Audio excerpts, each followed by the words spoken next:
Hello again, all you lovely people, and welcome to my new and improved Top 10 Wanted Death Battles. The rules are about the same as last time. Having two fighters from the same series in the top 10 is a no-go. No exceptions anymore. All fighters here are ranked based off my personal interest in the fight, not necessarily how even they are or how likely they are to happen. And that's it. Everything and anything that falls within those guidelines is fair game. If you are looking for a video of my top death battle episodes, I will be uploading the first of 2 videos detailing my top 100 death battles in a few weeks' time. Season 6 will be excluded from the list, by the way. But without further ado, I hope you enjoy my third top 10 wanted death battles. Number 10. Normally I view number 10 as inferior in comparison to the rest of the list, but here, I believe it deserves its own brand of respect. Jason Voorhees is starting this list off, and I'll admit, it's a bit obvious who his opponent is, so let's get this started right now.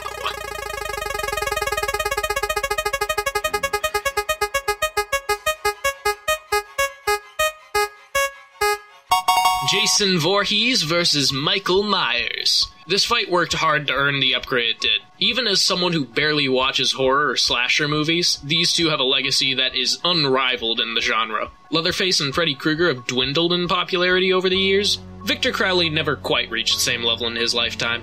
Now this fight is fun, but it is not necessarily fair. First off, I have to mention that for Jason, every movie except the 2009 reboot and Jason X is included. For Michael, well, he's been rebooted at least 3 times. Personally, I decided to use an amalgamation of every Michael Myers for analysis, with focus going to the original. It doesn't alter things too much in the end, so I see a little issue here. Both are complete tanks, taking bullet after bullet with seemingly little effect to them. And both have a sort of immortal aspect to them. As stupid as it is, the Jason curse does come into play, as it can possess host bodies to keep Jason alive after his body is destroyed. The original Michael, however, is an embodiment of pure evil, linked to the curse of the Thorn. He has only died once in his third timeline, Halloween 2 in 2009. Despite this, I still believe Jason takes it. He holds every physical stat over Michael, he's tanked more shots than Michael has, and he's punched a guy's head horizontally off his spine. Speed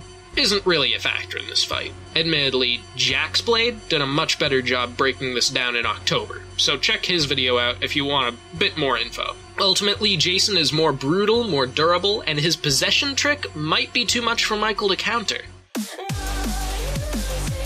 Number 9. So if there's one character I believe deserves another chance in Death Battle, it has to be Cloud Strife. With the evolution of Death Battle's rules, Cloud now has much more to pull from, and thus, more power in general. But with newfound power comes a newfound opponent. Let's see who Cloud will face today.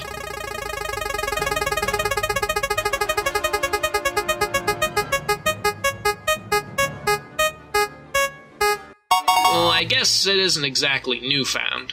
But yes, that's right. Number 9 is Link vs. Cloud, the rematch. Guts is too resilient for Cloud to kill, Dark Feld gets a little bit too powerful further into his story as well, and I just wasn't really into Siegfried, to be honest. 2 things. 1, the added abilities must be factored into the outcome, and 2, no more amalgamated Link. I did it for Michael because it was still fair. For Link, none of them are actually the same person, and they all have different equipment aside from the Master Sword and Hylian Shield. For this battle, we're using Breath of the Wild Link. So starting off, Cloud obviously outshines Link in strength, speed, and likely durability as well. This version of Link isn't necessarily the strongest the character has ever been, physically, but that doesn't lose him this bout as easily as you'd think. Breath of the Wild Link's gear also breaks after use, and the Master Sword can run out of power, but Link can carry a huge variety of weapons on him at any time. He can carry up to 20 melee weapons, 20 shield, 13 bows, hundreds of different arrows, as much armor as he needs, 60 food-based items, and basically as many materials as he could possibly possibly need. He also possesses the spirits of the 4 fallen champions, one of which gives him 3 lightning storms that he can call down, another gives him a shield that can tank 3 hits of any caliber, a third which gives Link 3 gusts of wind to soar into the air to get the drop on opponents, and the final which fully restores Link's health from death. On top of Mipha's grace, however, Link also possesses fairies, which function similarly, but don't fully heal Link. He can easily obtain 4, but can feasibly reach up to 16 at once. We can't forget about the Sheikah Slate, though, as it possesses stasis, magnesis, and remote bombs, all potentially useful against Cloud. Stasis can freeze enemies in place for a few seconds, allowing Link to attack them with no fear. Magnesis allows Link to grab and manipulate any magnetic objects from a distance, and this would certainly extend to Cloud's Buster Sword. Bombs are always nice, however, far more effective are Link's bomb arrows. They're more powerful, too. Since Cloud can avoid all status effects with the ribbon, these arrows aren't as useful as they might seem. But one arrow that is useful is the Ancient Arrow, which instantly disintegrates any foe's hit, so long as they're not too powerful nor fueled by ancient Sheikah magic. You could say that Master Koga is an exception here, but the Yi clan are offshoots from the Sheikah, so as unlikely as it is, I'm going with the assumption that Koga was experimenting with Sheikah tech or some crap. I'm going with this because the alternative is believing that Koga is more durable than golden Lionels, which is obviously not true. The argument can still be made, however, that none of this matters, since Link still can't keep up physically. Link can parry any attack with any shield, so long as the timing's right. He can slow down time while using a bow in mid-air, and his Flurry Rush slows down time after dodging an attack, allowing him to keep up with Cloud's speed. Cloud's greatest asset is his summoning, although I'm torn on how it should be portrayed in this fight. One thing they got right in the previous death battle was his materia slots, and in my opinion, they're a pain to work with. The Buster Sword has 2 materia slots, not giving a lot of freedom to the user to use materia, but Cloud has an even more powerful sword. His Ultima weapon possesses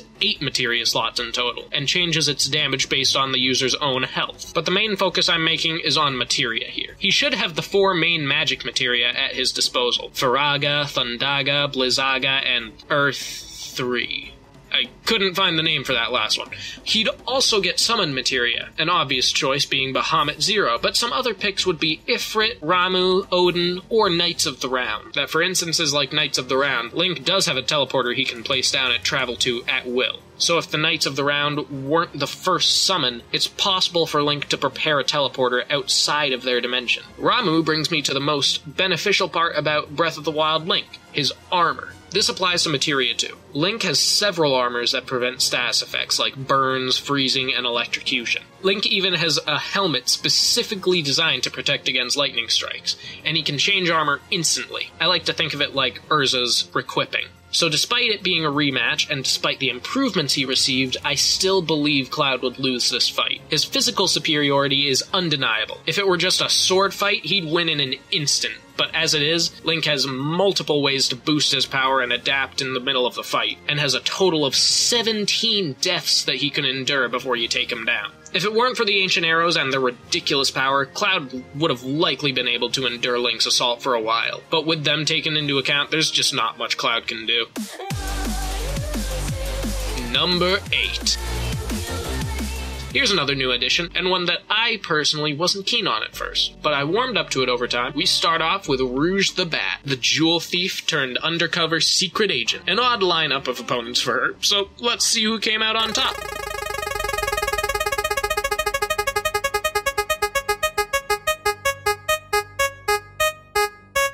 Rouge the Bat versus Sly Cooper. Wario's a strange comparison to make to Rouge. I mean, they're both greedy in their own ways. Batgirl is likely too weak, Blake has no real connection, and Morrigan, while interesting, I feel is also too separated from Rouge. Death Battle Cast actually did this as a community death battle, and the arguments there made this fight seem very even.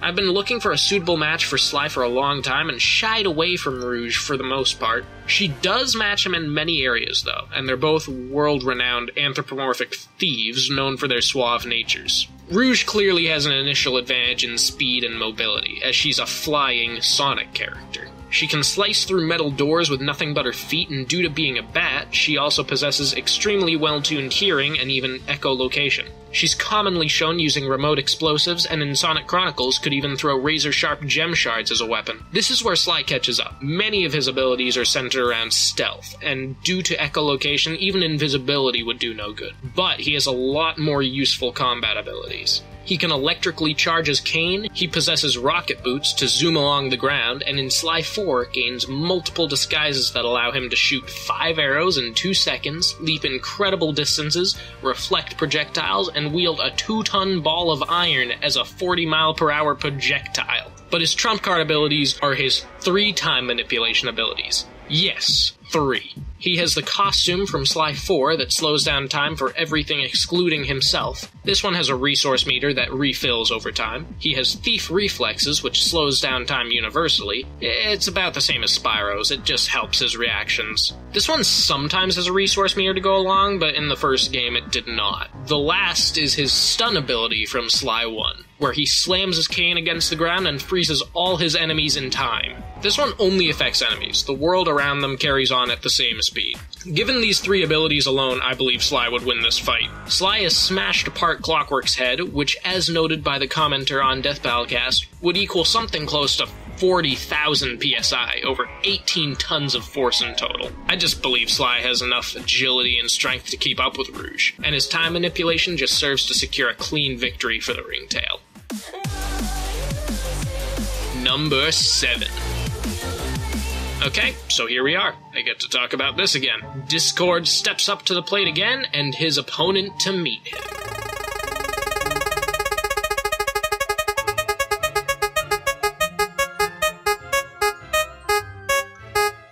Discord versus Bill Cipher once again. I'm barely going to repeat anything for this fight. Discord has demonstrated more control over aspects of reality than Bill. End of story. I am, however, going to go in-depth as to why I don't believe Bill is as powerful as some say. I had someone say to me, Bill Cipher is an 11-dimensional being, so Discord can't even perceive him. This is obviously false. I'll get into the 11D thing later, but if Dipper and Mabel are capable of not only seeing and perceiving Bill, but physically harming him, I find it silly to say that Discord couldn't, regardless of how strong you believe Bill to be. Bill has no evidence of being a multiverse buster. People are going off the quote that Bill is a threat to the entire multiverse, when in reality, this quote doesn't necessarily mean everything is destroyed or altered all at once. Bill is an immortal being. As such, he can terrorize an infinitely sized multiverse. He has all eternity, after all. To go along with this, Bill has never shown any multi-dimensional capability before he makes a deal with someone. The only one that I'd be willing to believe at this point is that he is 4-dimensional. On a Reddit AMA, Bill asked why time must only move forward.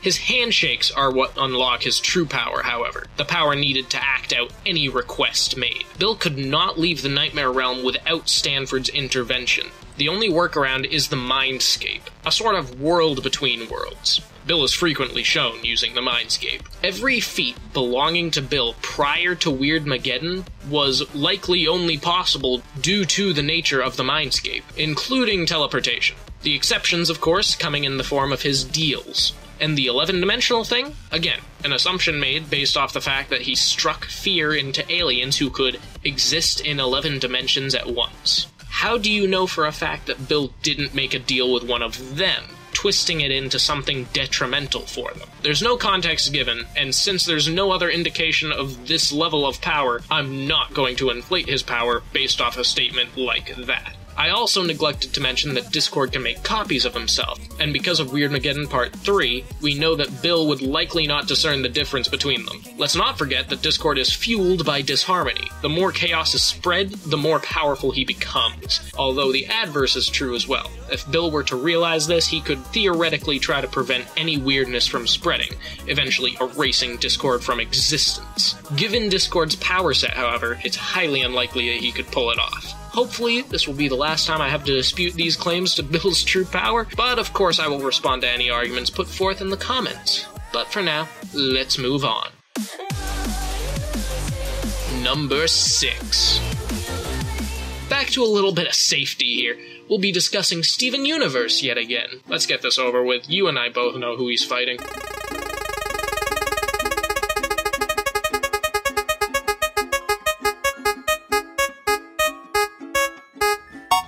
Steven Universe versus Star Butterfly. So for this one, again, I won't repeat too much. Steven completely outclasses Star in every physical stat except speed and mobility, which they match each other in, believe it or not. Star did prove that her butterfly form has enhanced durability in the Season 3 finale, that of which seems to match Steven, until you look at what he's accomplished more recently. In the episode Adventures in Light Distortion, Steven deactivates the Ruby ship's artificial gravity engine while it was traveling faster than light.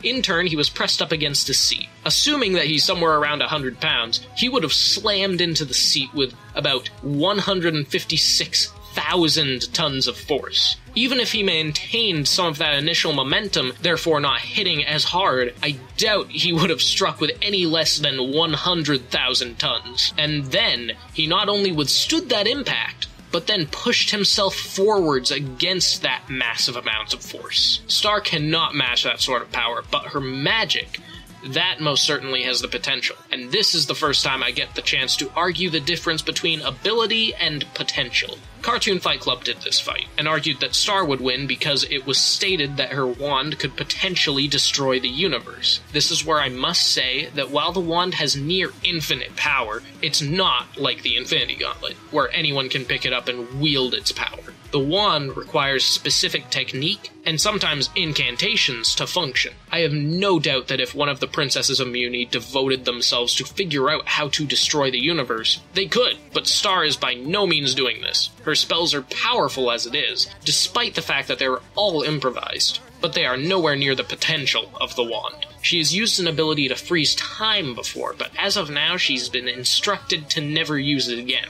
Knowing her, she might not even remember it anymore. Just know that if she ever uses this spell again, I will immediately revoke my current vote on Steven and shift it to her. I believe that Star's reliance on beam-based spells as her ultimate downfall in this scenario, as Steven's shield can reflect them right back at her, and there's nothing to imply that she could survive one of her own spells. Again, if she gains that time manipulation again, it's a definite victory for her. But as of now, she is nothing to combat Steven's superior strength and defense. Number 5. I've gotta say, General Grievous really got the short end of the stick in Star Wars. He's an incredibly intimidating and frankly badass villain. He really is a powerful enemy, but almost every fight he enters in Star Wars ends in his defeat. Let's see if we can chalk a win onto his belt.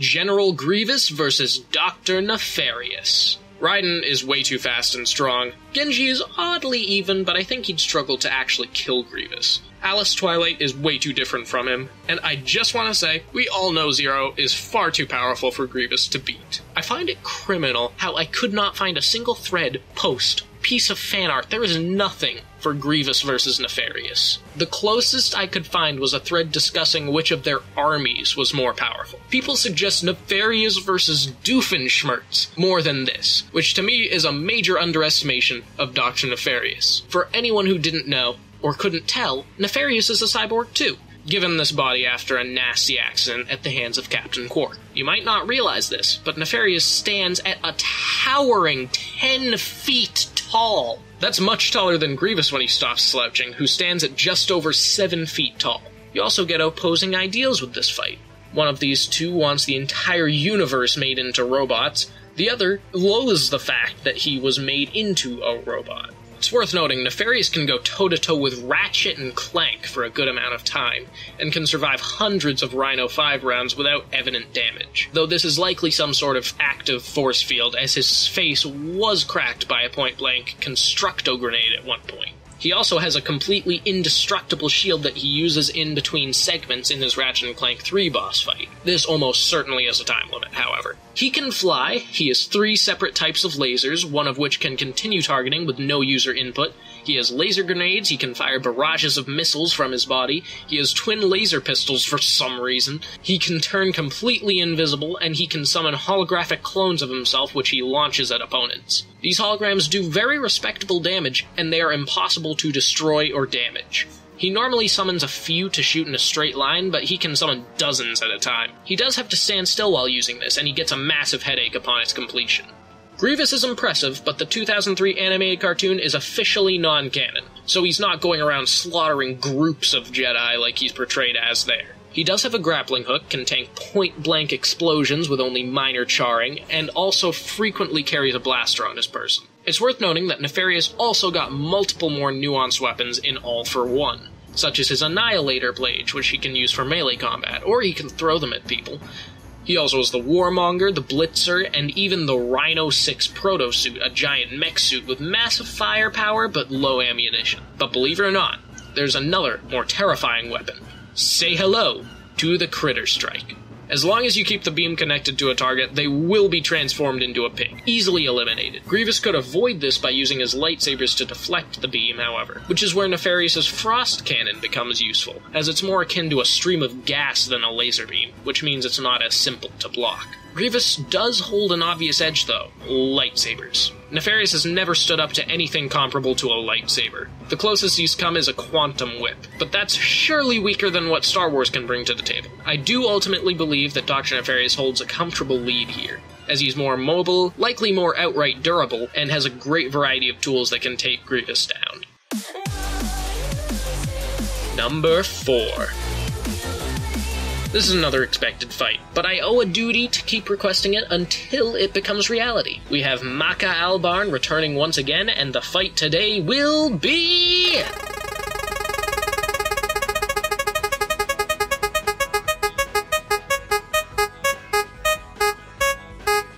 Maka Albarn versus Ruby Rose. I'll waste no time here. Recently, it was confirmed that Ruby's silver eyes only affect the creatures of Grimm. I have a sneaking suspicion, however, that Rooster Teeth is trying to imply that they work on any sort of dark powers. Despite Maria saying that the power won't activate outside the presence of Grimm, in DBX, which at this point is basically owned by Rooster Teeth, as is Death Battle itself, Ruby uses her silver eyes to kill Ragna, and in this case, if my assumption is correct, she would be using her silver eyes against the Black Beast inside of him. Given this, I'll ignore Black Blood and Silver Eyes for the most part, assuming they counter each other out. It's come to my attention that Maka's white Grigori dress never got to show any of its capabilities aside from flight, as it only appears in the final panels of the second to last issue of Soul Eater. That leaves the Black Blood dress, which could possibly be destroyed by Ruby's eyes as well. Ruby also still possesses that cafeteria feat, which I've resolved would put her speed at least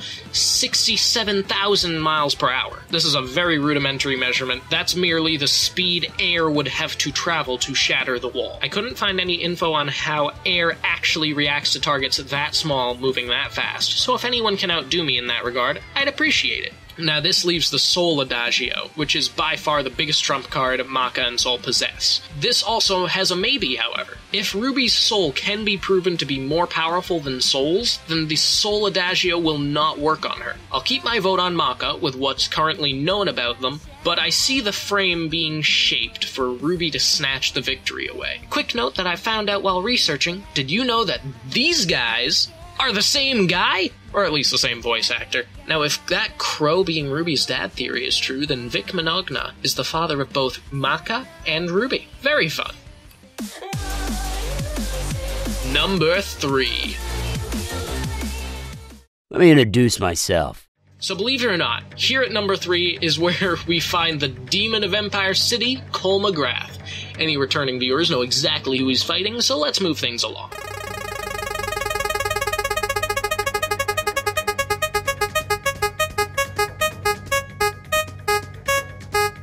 Cole McGrath versus Alex Mercer. Surprisingly, this is the fight that I have the least to add to. I believe it's a very even match since Cole has access to a near endless amount of electricity, has plenty of ice powers that could freeze Alex in place, and with him pinned down, it would be an easy kill. I did fail to mention, however, that Alex is a tough guy to hit. He's much faster than Cole, can leap several stories into the air in a single jump, and can block many of Cole's attacks with his shield or armor abilities. I previously discussed ability versus potential in reference reference to Star, but I think it applies to Alex too. People pit him against Carnage despite the fact that Carnage has shown much more range and much more creative thinking with his transformations. Alex's repertoire just seems a little bit limited in comparison, frankly, and it's clear he only has the ability to use the skills that he learned in the first game, as his arsenal had not meaningfully grown since then. I think this is either a close fight where Cole keeps his distance, using range to his advantage, and using his superior martial arts skill mixed with gigawatt blades when Alex gets a little too close, or it's a close battle where Alex rushes in as fast as possible and tears Cole's head off before he can retaliate. I can accept that it's more likely for Alex to win this fight, but I don't want people to think Cole has no chance either. It's a difficult balance, I must say. Number 2. Given the formula, I bet you can guess this one as well. Crypto is filling our number 2 slot. Let's take a look at that list and see who's got a wait, no, that's the other one.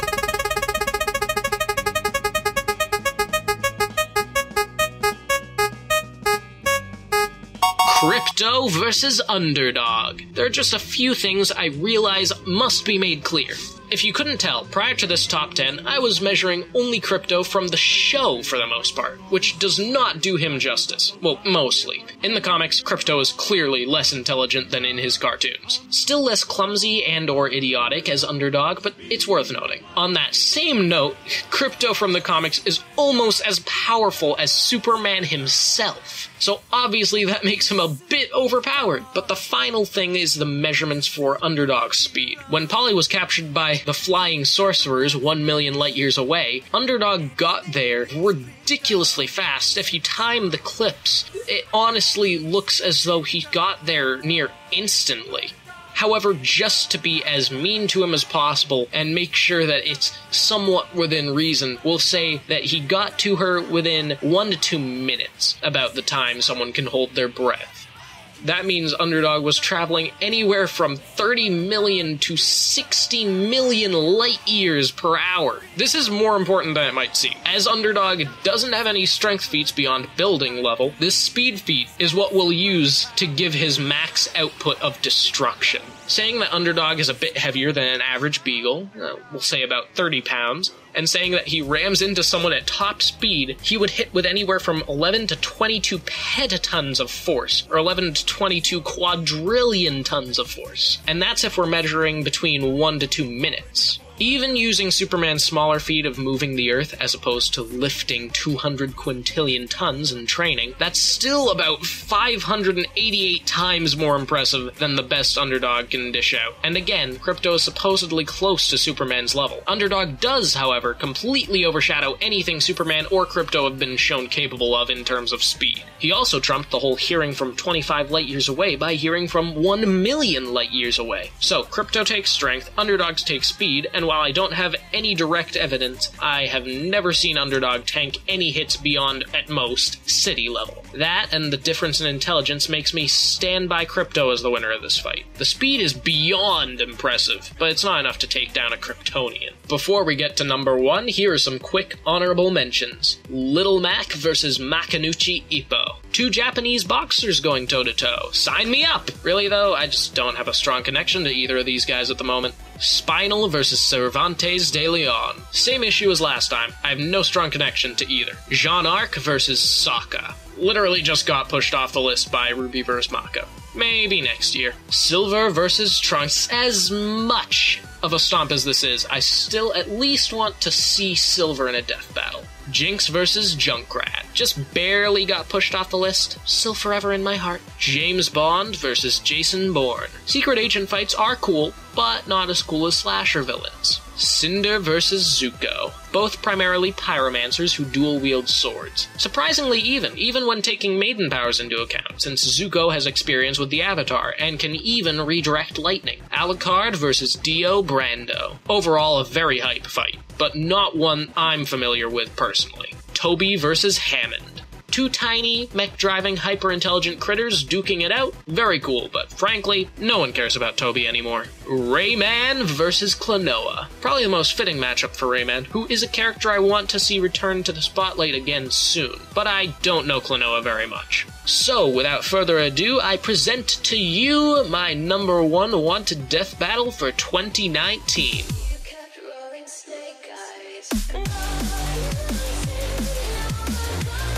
number 1. So, here we are. My number 1 pick was a doozy for quite a while. In the first draft of this list, it was, who would have guessed, Cole versus Alex. But then Crypto versus Underdog started captivating me more and more. Keep in mind, I was still deciding the rest of this list during that time. I settled on Crypto versus Underdog, even made a comic of the fight. Maybe I'll release it sometime. But the final addition to the list had just become number 10. This story setup makes the payoff obvious, so why don't we get on with it? My number 1 wanted death battle for 2019 is...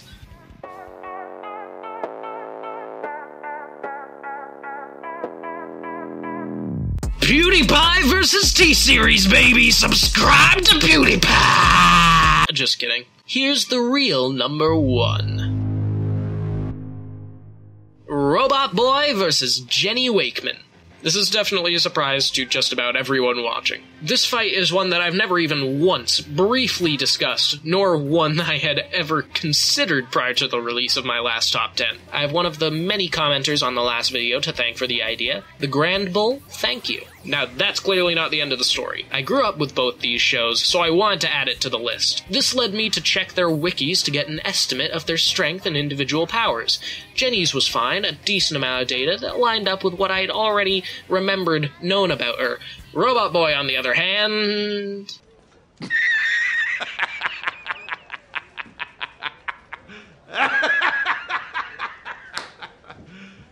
You serious?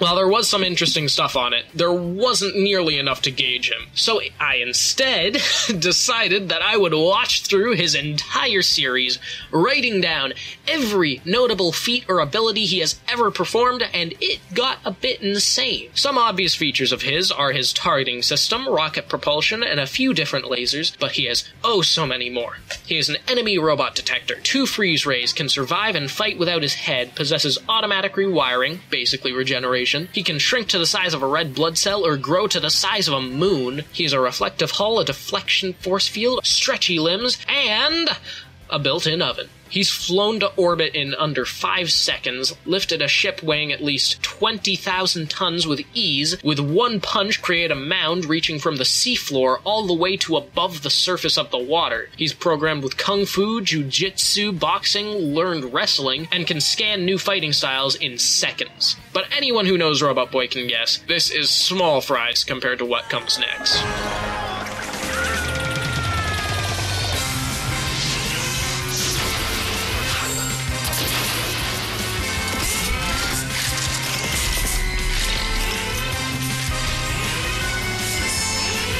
Robot Boy's true power lies in his super activation, basically a super form that increases all his stats exponentially. He grows from his normal 1.5 foot height to a whopping 6 feet. He gains an enormous amount of firepower too, including his signature quad Gatling guns, which can shoot bullets, lasers, or missiles. He has extendable buzzsaw hands, a seemingly magnetic super bomb, an exploding rocket fist, a wrist-mounted machine gun, 2 omnidirectional missile launchers. He has a retractable head, and at least 1 replacement head that replenishes his batteries. He can survive temperatures of at least 1652 degrees Fahrenheit. He's flown around the planet at 1/10 the speed of light, can block 28 lasers per second with nothing but his 2 arms, and he has some roller skates now. His greatest feat of strength was when he threw a dragon amalgamate into the sun with what seems to come out to at least 171 gigatons of force, given the 1 second wind-up and the 4 second travel time. It's difficult to concretely measure this dragon's mass, and this measurement was for if it was akin to a solid ball of flesh. So take this exact number with a grain of salt. Robot Boy has fought multiple robots repeatedly stated to be equal in stats and sometimes greater, but stays completely intact, which means his durability likely scales up to his strength as well. His biggest notable weakness is his power supply, which can run out laughably fast depending on the situation. What do you expect when you run on AA batteries? After measuring all this, I was confident in Robot Boy, but I decided to watch through all of My Life as a Teenage Robot to be fair to Jenny, and she did not disappoint. She weighs in at 600 pounds, towers at 6.5 feet tall, and possesses a wide variety of abilities. She has multiple forms of rocket propulsion, though she seems to prefer the hair rockets, can shoot lasers from multiple parts of her body, she can remotely rewire herself, has a heat gun which can reach up to 1700 degrees Fahrenheit, a Tesla cannon cannon, 2 freeze cannons, can survive submerged in lava, and can survive without her body. She can morph her body into nearly any shape she wants, and possesses even more named abilities like her trademark Laser Limb, Shiva Swords, Mighty Mallets, Fists of Fury, and you can't forget her stretchy arms, capable of wrapping at least 7 times around a Ferris wheel. And she also has rocket roller skates. Her base stats with no abilities are far greater than I ever expected, mostly. She's flown from the Earth to the Moon in about 5 seconds, clocking her in over twice as fast as Robot Boy, at 1/4 the speed of light. But that's if you discount her most ridiculous episode, which we'll get to soon. I want you to experience what I did, after all. Once, she threw a model spaceship full of amusement park animatronics all the way to Mars. She had a 2-second wind-up, and it took at most 10 seconds for the ship to arrive. Based off rough estimates of the ship's weight, this likely took about 180 gigatons of force, putting her right neck and neck with Robot Boy for strength. The strength of 1,070 men? Don't make me laugh! More like the strength of 360 billion men! But now we talk about the episode titled Teen Idol, where an entire race of aliens begin worshipping Jenny as a deity. They take things a bit too far and start to drag the sun towards the Earth, though. This pyramid is the key to this, and since the sun eventually halts its momentum, I assume that it stops immediately once it reaches the pyramid. Even if this is incorrect, it won't lessen the ridiculousness of the later feats too much. Jenny realizes that the only way to stop the sun was to use the pyramid to pull it back into place. So she grabbed the pyramid and flew as fast as she could to the other side of the hurtling sun in 6 seconds. Using my previous assumption, I'm saying that she flew precisely to where the sun was prior. If this is true, then she was traveling over 55 billion miles per hour, or 83 times the speed of light. But that's not all. Once she got back, also in 6 seconds, she got all the aliens back on their ship and hurled them into orbit around the sun. Simplifying this spacecraft into a sphere and using Jenny as the base to measure it, we can estimate a volume of about 900 meters cubed. But of course, it's not a solid hunk of metal, so we'll lower it to about 1/6 of that. Applying that volume to the density of steel gives us an estimated mass of 1,207,500 kilograms. It reached the sun in approximately 10 seconds, meaning it was moving about 15 billion meters per second. Jenny's windup was 6 seconds long, so our acceleration comes to 2.5 billion meters per second squared. Putting that into the force equation gives us approximately 3 quadrillion newtons, or 305 gigatons of force. More like the strength of 610 billion men! Rest assured, Jenny is definitely stronger than Robot Boy, and is possibly 830 times faster than him at peak performance. She also has no problems with her power supply more often than not. She is not nearly as durable, however. Due to Robot Boy and his peers scaling each other up, Robot Boy can tank hits close to his own max strength, and he has a couple weapons that can still one-shot his peers. Jenny has been blown to bits by as little as dynamite in the past, and even considering this is a major outlier, the most she survived is a bomb that cracked a single street of Tremorton. And saying that is a bit inaccurate, as all it really did was deepen an existing crack. While this fight would be surprisingly close, I'd expect Jenny to win. Robot Boy is more defense, but still not enough to hold up to Jenny's strength, and her completely dominating speed gives her what she needs to avoid all of Robot Boy's attacks. Robot Boy's magnet bomb is her biggest threat. If she doesn't notice it immediately, her body is certain to be destroyed. Last thing I'll bring up is that Jenny's brain is her ultimate consciousness. She only dies if it's destroyed. Robot Boy, on the other hand, has a computer chip in his chest that serves the same purpose and follows the same rules. At this point, I don't think I have to tell you why this became number 1. The effort I put into it was so much that putting it lower just would have felt unfair, like a waste of time. Speaking of which, after this video goes up, I will personally add all of this data I collected onto each of these 2 wikis respectively. All in all, Robot Boy has a lot of ways he can kill Jenny, but she has plenty of ways to end him as well, and since hers are simpler and more easily performed, I'm resolved to say that Jenny is the victor of this fight. But the real winner is hydraulic presses, the most powerful inventions in the known universe. They're stronger than either of these guys. Hey, congratulations, you reached the end of the video. First things first, if you have any questions, comments, or rebuttals, leave them down below. I'll make a point of replying to as many as possible. Also, if you have any more suggestions of your own, feel free to leave them here as well. If there's one thing this video aimed to do, it was prove that I genuinely do look at your comments and contemplate each of these matchups. I will have my top 100 coming out in the coming weeks, and I know I haven't mentioned it in over a year now, but I never did forget about that random thoughts thing.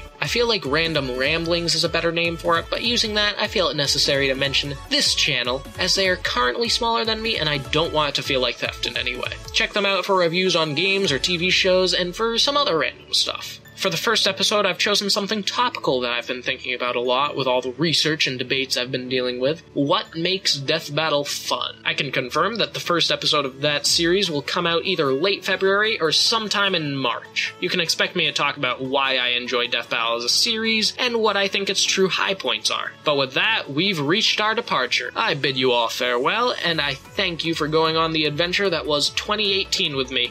Hopefully, next year can be a bit more smooth sailing. But with all that said, I'll see all of you in the next video.